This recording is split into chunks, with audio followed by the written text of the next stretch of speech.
Miramar Police Department. Good. How you doing, ma'am? I'm waiting for my sister. What happened? What happened? Right now, there's an investigation, and it involves your daughter. That's my daughter. Her name came up. That's the moment everything changed. Because just 1 hour earlier, police had found an 18-year-old boy lying in the bushes outside an apartment complex. Stabbed, left there, and what they were about to uncover next was a plan so calculated, so cold, that it started in something as simple as a group chat. Everything started on a quiet Sunday evening, October 17th, in Broward County, Florida. There was nothing unusual about that day, until there was. Mullen Emile, a nurse and a mother, noticed something that didn't sit right. Her son, Dwight Grant, known as DJ, hadn't come home. At first, it didn't seem like an emergency, but then the hours passed, and DJ still hadn't checked in. That's when the uneasiness turned into something else. Because DJ wasn't that kind of kid. He didn't disappear. He didn't ignore calls. He didn't leave people guessing. He was structured, responsible, predictable in the best way. If he went somewhere, someone knew. Always. But now, silence. His phone rang, and rang, and rang. No answer. His friends hadn't seen him. No one knew where he was. By the time Monday morning came around, the situation had escalated. DJ didn't show up to school. That alone was alarming. But for DJ, it was unheard of. Teachers noticed immediately. Friends started asking questions. And his family already knew. Something was wrong. Really wrong. They began searching everywhere, calling everyone, driving through neighborhoods, checking places he might have gone. Nothing. No leads. No sightings. Just a growing sense of dread. By Tuesday afternoon, that dread turned into something far worse. Around 2 p.m., officers canvassing near Sherman Circle North made a discovery that would change everything. First, it was just blood. Small stains scattered along the sidewalk. But as they followed it, it led them to the bushes beside an apartment building. And that's where they found him. A young man, unmoving, hidden just out of sight. Oh my God! It was DJ, just feet away from his own home. The place he was supposed to be safe. The place his family had been searching around, not realizing he had been there the entire time. Officers immediately secured the scene. 2 fatal wounds, one to the neck, one to the chest. Nearby, a knife, hidden, discarded. But the violence told a deeper story. This wasn't random. This wasn't an accident. This was intentional, and it was brutal. As news spread, the community reacted fast. Miramar wasn't used to this kind of violence. Tips began pouring in. Calls, messages, people walking into the station. Everyone had something, but one tip stood out. A woman walked in holding her niece's phone. Inside it was a group chat. At first glance, it seemed like typical teenage conversation. But then, the tone changed. Disturbing messages, references to violence, mentions of what had happened before it was public. That's when investigators realized this wasn't just talk. This was connected. 3 names kept appearing. Andre Clemens, Jason Smith, Christy Parisian. And suddenly, this wasn't a mystery anymore. It was a hunt. Detectives moved fast. Christy was the first. Her mother stood outside as officers secured the apartment. Confused, scared, desperate for answers. But inside that home, there were answers. And outside, they were already beginning to unravel. Later that night, police found Jason. What started as hesitation quickly turned into confession. First, she downplayed everything. It was just a fight. That's all I thought. But piece by piece, the truth came out. Andre had a motive. A girl. A breakup. Jealousy. DJ had become the target. And Andre, he wasn't going to let it go. So he made a plan. Not just to confront DJ, but to ambush him. He recruited help. Told Jason what to wear. Black clothes. Gloves. No mistakes. No witnesses. Christy's role? Lure DJ in. Get him to the stairwell. make him feel safe. And then, signal. That Sunday night, everything went exactly as planned. Too perfectly. They waited in the stairwell, hidden from cameras, hidden from view. DJ walked in. He didn't know. He couldn't have known. Within seconds, it was over. He tried to run, but they were ready. They chased him, tackled him, held him down. And then, Andre pulled out the weapon. Not just a knife, a sword. Long, impossible to ignore, impossible to mistake. And yet, they brought it anyway. Jason held DJ down, even as it started, even as it got worse, even as DJ begged, "You're going to kill me. Just end it." But it didn't stop. It didn't slow down. And in those final moments, DJ knew this wasn't a fight. This was the end. After it was over, there was no panic, no chaos, just action. They dragged his body, placed it in the bushes, tried to hide him. Then they left, returned home, as if nothing happened. But they weren't done. They still had to erase it. So they burned the evidence. Clothes, gloves, anything that could connect them. Right there, in the open, in plain view. And that's where everything fell apart. Because someone saw them, then someone else. And just like that, their perfect plan was already broken. Surveillance footage confirmed everything. 3 figures in black, moving with purpose, entering the stairwell, leaving without DJ, dragging something, dragging him. The group chat filled in the rest. Messages that showed intent, planning, awareness. This wasn't impulsive. This was deliberate. And when detectives confronted Jason again, she slipped. "He told me before." This wasn't the first time. That one sentence changed everything. Because it proved she knew. Long before that night, within days, all 3 were arrested, charged as adults. The evidence was overwhelming. There was no escape. Jason Smith, Christy Parisian, Andre Clemens, each played a role. Each made a choice. Jason and Christy pleaded guilty.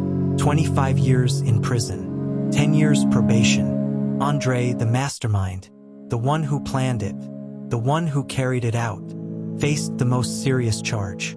First-degree murder. In 2025, he pleaded guilty. 40 years in prison. Lifetime probation. DJ wasn't just a victim. He was a son, a friend, a good kid, someone who trusted the wrong people on the wrong night. And in the end, what took his life wasn't just violence. It was jealousy, manipulation, and a plan that started with a message and ended in murder. Because sometimes, the most dangerous conversations don't happen face to face. But even after the arrests, even after the confessions, there were still questions that didn't sit right. Because when detectives went back through everything, the timeline, the messages, the footage, they realized something unsettling. This wasn't just a plan that came together overnight. It had been building, quietly, in the background, long before that Sunday. When investigators dug deeper into the group chat, they found more than just messages about that day. They found a pattern. Inside jokes that weren't really jokes. References to violence that felt too specific.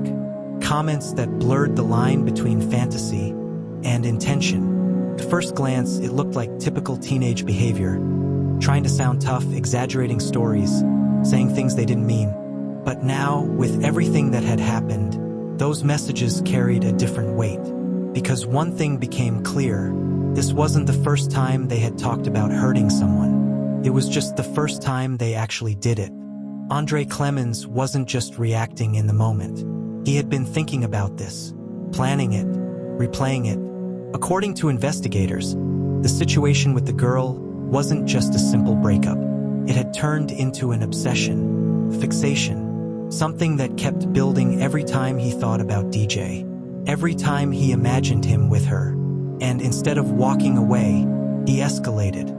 In the days leading up to the murder, Andre had been testing the idea, dropping hints, making comments, watching how the others reacted. Jason responded, not with fear, not with hesitation, but with willingness. That was all he needed.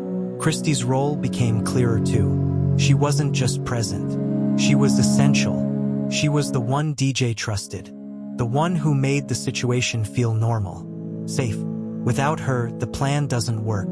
Because DJ never would have walked into that stairwell. And that's what made this case so disturbing. It wasn't just violence. It was manipulation. It was betrayal. It was someone using trust as a weapon. When detectives reviewed the surveillance footage again, something else stood out. Body language. The way the three of them moved. There was no hesitation. No second guessing. No moment where they almost backed out. Everything about it felt rehearsed. Like they had already played it out in their heads. Multiple times. Even after the attack. Their behavior didn't match panic. It matched execution. Dragging the body. Cleaning up. Burning evidence. Those aren't decisions you make in shock. Those are decisions you make when you're prepared. And then there was the fire. Investigators later confirmed that the attempt to burn the evidence was rushed, but deliberate. Gasoline had been used. Clothing had been destroyed, but not completely. Fragments remained, enough to tie everything back to them. The witness statements added another layer. They looked scared, but also like they thought he deserved it. That detail stayed with investigators because it pointed to something deeper than fear. It suggested belief, justification. Like in their minds, this wasn't murder. It was something they had convinced themselves was necessary. As the case moved forward, prosecutors began building a timeline that left little room for doubt. Friday, Andre approaches Jason about helping with a fight. Saturday, communication continues. Details start forming. Sunday, the plan is executed. Every step, intentional. When confronted with the full timeline, the defense had very little to work with. There was no sudden argument, no unexpected escalation, no loss of control. This was premeditated, calculated, and carried out exactly as planned. In court, the details became even harder to ignore. The weapon, the coordination, the messages, the lack of intervention. Each piece reinforced the same conclusion. This wasn't one person acting alone. It was three people making a series of choices, one after another. For DJ's family, the courtroom was a different kind of nightmare. Not because they didn't know what happened, but because now they had to hear it. Every detail, every moment, replayed, analyzed, explained. There's a certain kind of pain in knowing exactly how someone you love died. And for them, there was no escaping it. When the sentences were finally handed down, there was no sense of relief, just silence, because no amount of time behind bars could bring DJ back. What makes this case stand out isn't just the brutality, it's how ordinary everything looked from the outside. Three teenagers, a group chat, a disagreement over a relationship, things that happen every day, but underneath that was something much darker, a willingness to escalate, a lack of empathy, and a decision to turn anger into action. In the end, this wasn't just about one night. It was about a series of small choices, messages sent, plans agreed to, warnings ignored, moments where someone could have stopped and didn't, because that's the part people don't always realize. Cases like this don't just happen. They build, slowly, quietly, until one day, there's no turning back. And for DJ, that moment came in a stairwell, surrounded by people he didn't realize he couldn't trust. A life taken, a future erased, all because of something that should have ended with a conversation, but instead, ended in silence. And long after the headlines fade, and the case is closed, one question still lingers. How did it get this far, without anyone stopping it? That question, how did it get this far, is the part that lingers long after everything else fades. Because when you step back from the details, the evidence, the confessions, the courtroom, what's left is something harder to understand. Not just what happened, but why no one stopped it. In the weeks after the arrests, investigators continued reviewing every message, every interaction, every small moment leading up to that night. And what they found was unsettling. There were opportunities, Moments where this could have ended differently. Conversations that could have been shut down. Plans that could have been questioned. But they weren't. The group chat, in particular, became a focal point, because inside it there were signs, not obvious ones at first, but enough that, in hindsight, they stood out. References to violence, talk that went further than jokes, language that hinted at something more serious. But like so many things online, it was brushed off, ignored, or misunderstood. That's the danger, because when everything is said through a screen, it's easier to disconnect from reality, easier to treat serious things like they're not real, until suddenly they are. For the people involved, the line between talking and doing had slowly disappeared. What started as words became a plan, and then became irreversible. Investigators also looked into the relationships between the three teens, because this wasn't just random. There was influence, pressure, a need to belong. Andre led, but the others followed. Not blindly, but willingly. And that distinction mattered, because at any point, someone could have said no. Someone could have walked away, but no one did.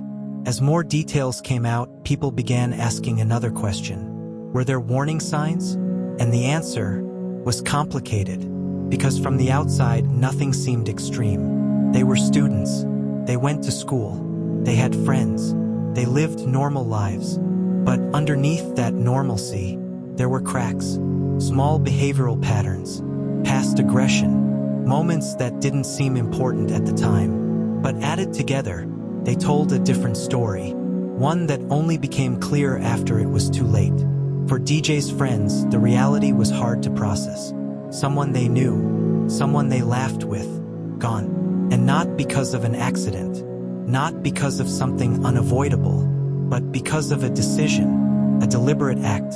Grief turned into confusion. Confusion turned into anger, because the question kept coming back.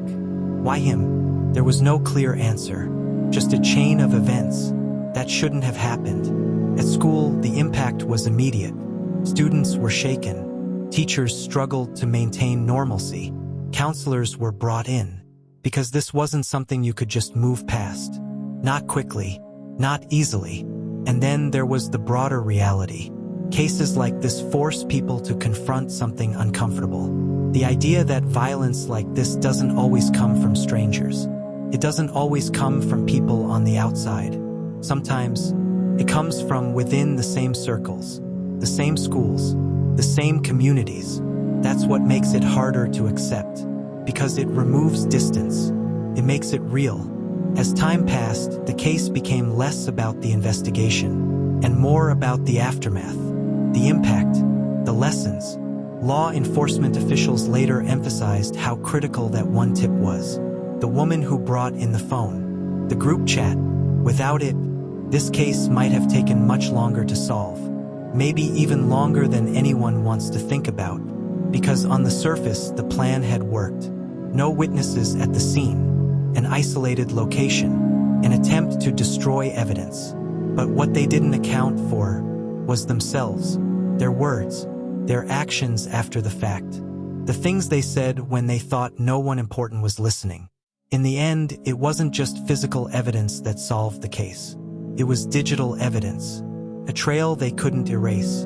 And that's another reality this case highlights. Nothing truly disappears. Not messages. Not decisions. Not consequences. For DJ's family, life would never return to what it was.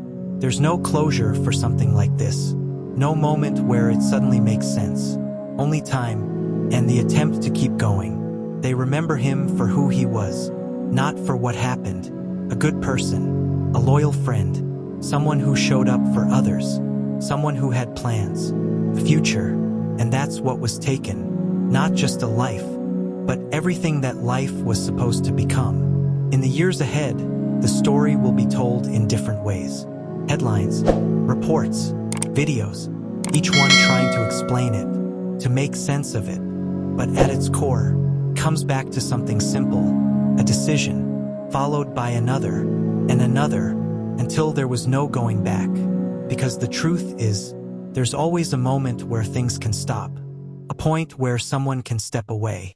A choice that changes everything. But when those moments are ignored, when those choices go the wrong way, the outcome becomes inevitable. And for DJ, that outcome came too soon. In a place he should have been safe. Surrounded by people who made the worst possible decision. A decision that ended one life and permanently changed several others. And all of it started with something that seemed small. Conversation. A message. A plan that should have never gone beyond words. Because sometimes, the most dangerous thing isn't what people do in the moment. It's what they decide long before it ever happens. And by the time anyone realizes how serious it is, it's already too late. And even after everything was said and done, after the trials, after the sentencing, after the story had already spread, there was still one part that continued to unsettle people. How normal it all seemed before it happened. Because if you went back just days earlier, nothing stood out. No alarms. No obvious warning that something this extreme was about to unfold. Just regular conversations. Regular routines. Regular lives. That's what makes cases like this so difficult to process. There isn't always a clear breaking point. No single moment where everything suddenly shifts. Instead, it's gradual, subtle. A buildup of thoughts, emotions, and decisions that quietly stack on top of each other. For many people following the case, one detail kept coming up again and again. The level of planning. Not just the act itself, but everything around it. The clothing, the location, the timing, avoiding cameras, using someone to lure DJ in. Every part required thought, preparation, agreement, and that raises another question. At what point did it stop being an idea and become something real? Because somewhere along the way, there was a moment where this could have ended. A moment where it was still just talk, still reversible, still avoidable, but instead of stopping, it moved forward, step by step, until it couldn't be undone. For investigators, one of the most telling aspects of the case wasn't just what happened, but how the individuals involved reacted afterward. There was no immediate attempt to turn themselves in. No sudden realization that what they had done was irreversible. Instead, there was an attempt to erase it, to move past it, to continue as if it hadn't happened. That disconnect between the act and the reaction is what made the case even more disturbing, because it suggested something deeper, a separation between action and consequence. Over time, psychologists and analysts who reviewed cases like this often point to a similar pattern. A combination of influence, emotion, and environment, where one person pushes and others follow, not necessarily because they have to, but because they choose to. And that's what makes accountability so important in cases like this. Because while one person may lead, the outcome is shaped by everyone involved. Every decision, every action, every moment where someone could have stepped away, but didn't. For the community, the case left a lasting impact. Not just because of what happened, but because of how it happened. It forced conversations about influence, about peer pressure, about the role of social dynamics in serious situations. Parents became more aware, more cautious, more attentive to the subtle changes in behavior, because sometimes it's the small things that matter most. Schools also responded, not just with support for students, but with a renewed focus on communication, encouraging people to speak up, to take concerns seriously, to recognize when something feels off, because one of the hardest truths to accept is that prevention often depends on recognition, seeing something for what it is before it becomes something worse. For those closest to DJ, the passage of time didn't erase the loss. It didn't make it easier. It just made it different. Memories replaced routines. Moments replaced plans. And the future that once felt certain became something that would never exist.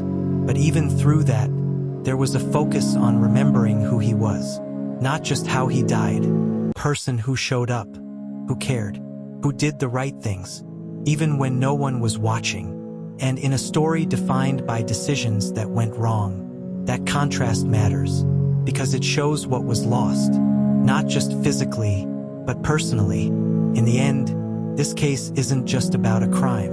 It's about a series of choices, small ones, large ones, moments that seemed insignificant, but weren't, because every major outcome starts with something minor, the thought, the feeling, a decision, and when those moments are ignored or pushed further than they should go, they can lead somewhere irreversible. That's the part that stays with people, not just the outcome, but the path that led there, because if that path had changed, even slightly, everything else could have too. And maybe that's the most important takeaway, not just to understand what happened, but to recognize how easily things can escalate when the wrong choices keep being made. Because in the end, it wasn't just one decision that caused this. It was many, stacked together, ignored, unchallenged, until one day, there was no going back.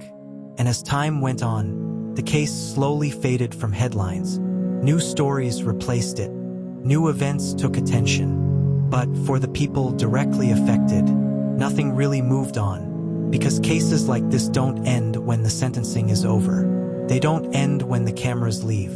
They don't end when the public stops talking about it. For the families, that's when a different kind of reality begins. Quieter one, without updates, without court dates, without anything changing, just the absence. For DJ's family, that absence was constant. In the small moments, in the routines that used to include him, in the silence where his voice should have been. Birthdays, holidays, ordinary days, all of them felt different now, because every single one carried the same reminder. He should have been there, and that's something no sentence can fix, no outcome can balance, no explanation can fully answer. For the others involved, their reality became something else entirely. Time, consequences, years that would stretch far beyond that one night. And while the legal system had done its part, couldn't answer the deeper questions, couldn't explain how something like this begins, or why it continues, because those answers don't come from a courtroom. They come from understanding behavior, patterns, choices, and in this case, those choices were made long before the crime itself. As more people reflected on what happened, one thing became increasingly clear. This wasn't about one moment of anger. It wasn't about a sudden loss of control. It was about escalation, a gradual shift, from emotion to idea, to plan, to action. And at each stage, there was a chance to stop. But stopping requires awareness. It requires someone recognizing that things have gone too far, and being willing to step back, or speak up. That didn't happen here. Instead, the momentum carried forward, uninterrupted, until it reached a point where nothing could undo it. For many, that realization is what makes this case so unsettling. Not just the outcome, but how preventable it feels in hindsight. Because when you look back, you can see it, the signs, the shifts, the moments that mattered. But in real time, those moments are harder to recognize. That's why cases like this often lead to broader conversations about awareness, about communication, about taking things seriously before they become serious. Because sometimes the difference between a situation and a tragedy is whether someone speaks up, whether someone questions what's happening, whether someone refuses to go along with it.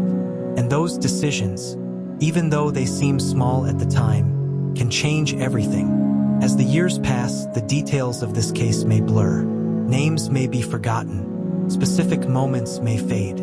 But the core of it remains.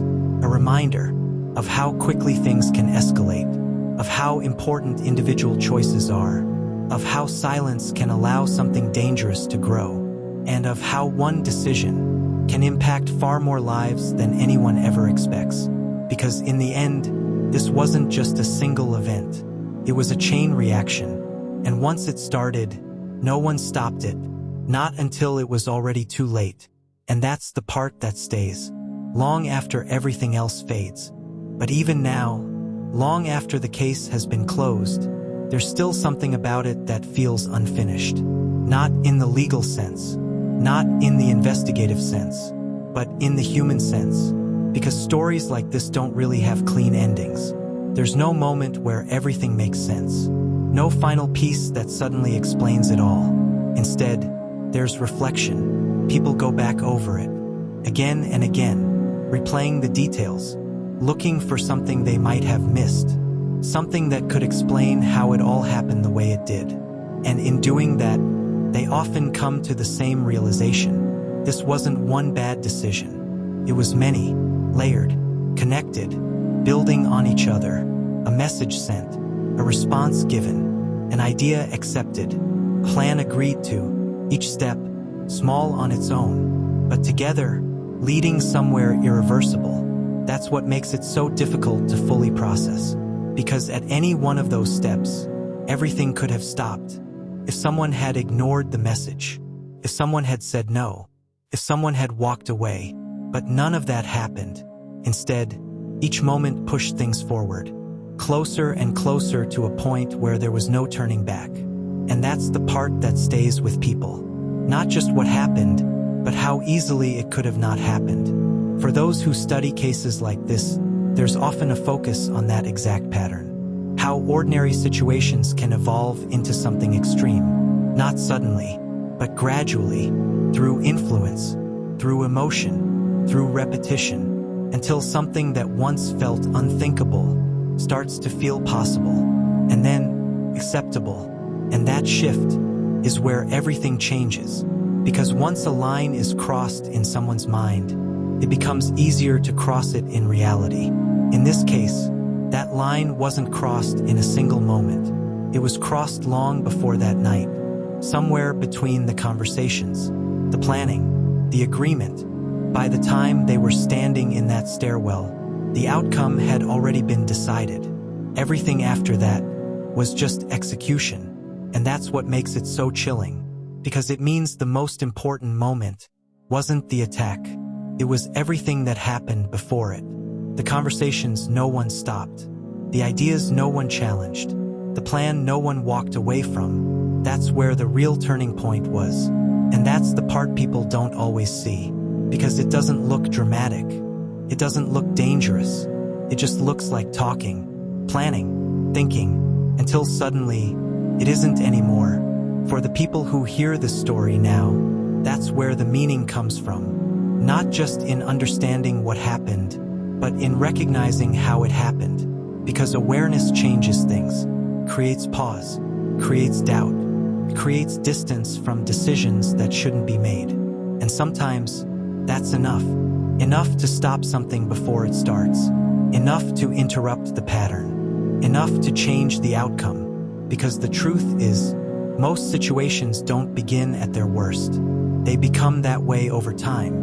And the earlier that process is recognized, the easier it is to stop.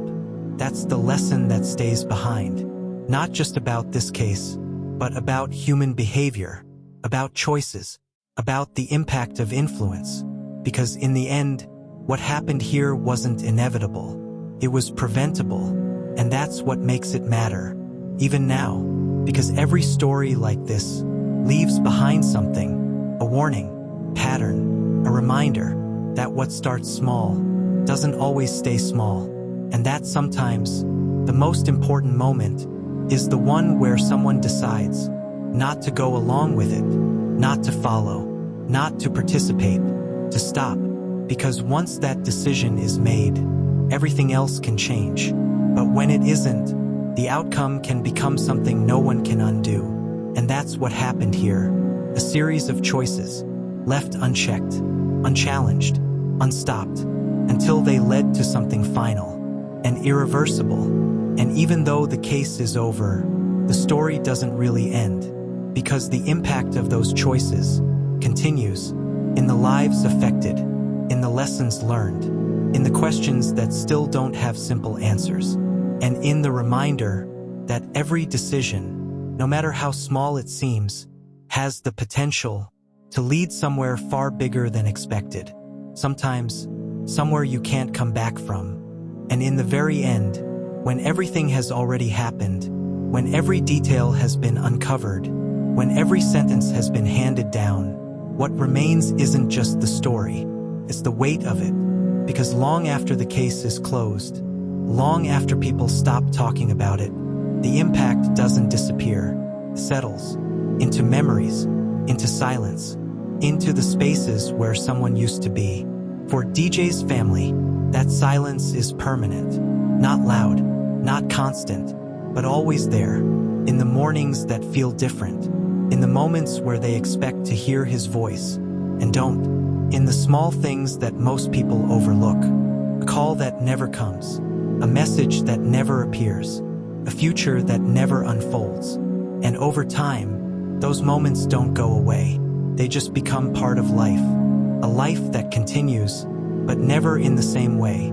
For the community, the story becomes something else. A memory, a reference point, something people bring up when they talk about how quickly things can change. Because it wasn't supposed to happen here. Not like this. Not between people who knew each other.